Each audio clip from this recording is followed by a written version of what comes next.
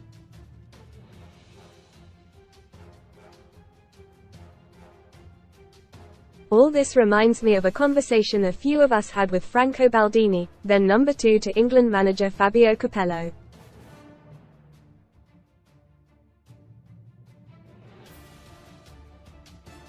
It was back when England was serial underachievers at major tournaments, and we were discussing potential reasons.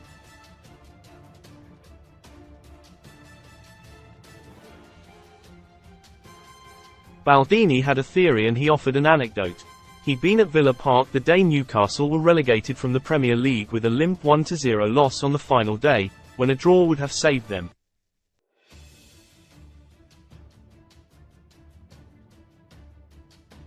Baldini recalled being staggered as away fans gave their players a heroic send-off after the final whistle in a display of phony defiance.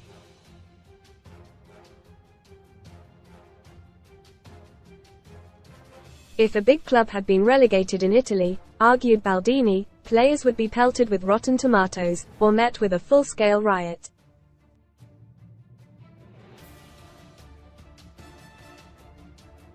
This kind of thing, Baldini offered, made English players soft. There weren't enough consequences for failure.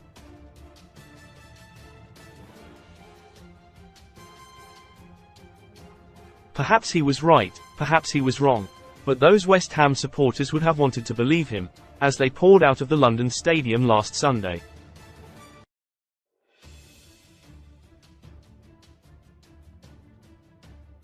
Heroes, one and all, blank, underscore, blank, since VAR came in, decision-making has never been more confusing, controversial or time-consuming.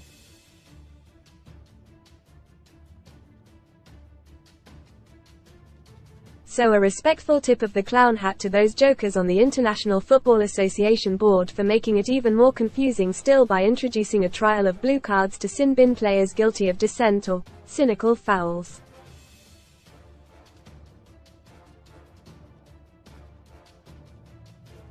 We look forward to VAR officials watching endless replays of a foul to decide whether it is clearly and obviously reckless, yellow card, cynical, blue, or violent, red.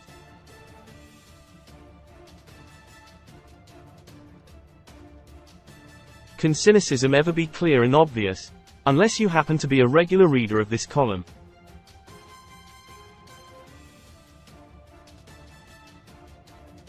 Blank, underscore, blank. If you haven't seen Jadon Philogne's midweek goal for Hull, Google it now.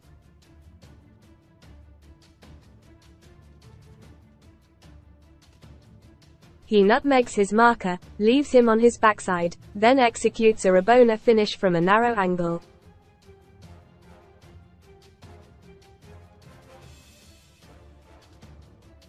A slight nick off a Rotherham man saw it go down as an own goal, but it has since been credited to Philogene in a laudable show of common sense.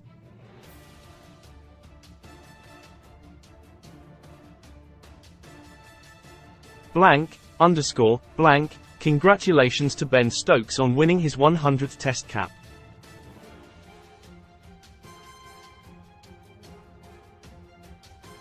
In the 40-odd years I've been watching, the Durham all-rounder has been possibly England's greatest sportsman.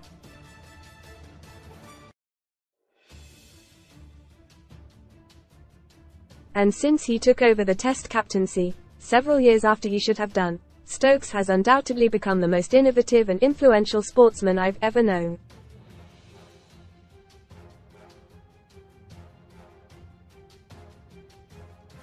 Blank, _ blank, if Dan Ashworth leaves Newcastle to become Manchester United's sporting director, do not be surprised to hear Gareth Southgate seriously touted as a future manager at Old Trafford.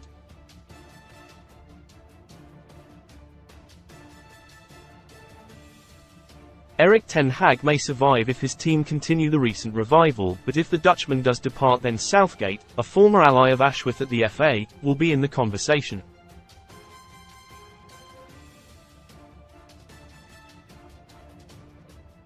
Many fans might consider Southgate beneath United, yet no managerial appointment would make the club more attractive to elite English players than the most successful and popular Three Lions boss in half a century.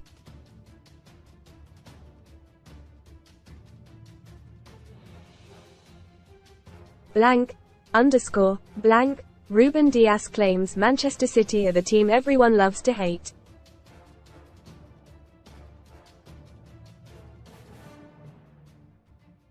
No mate, that is Liverpool. Most people just shrug their shoulders at the inevitability of City winning things.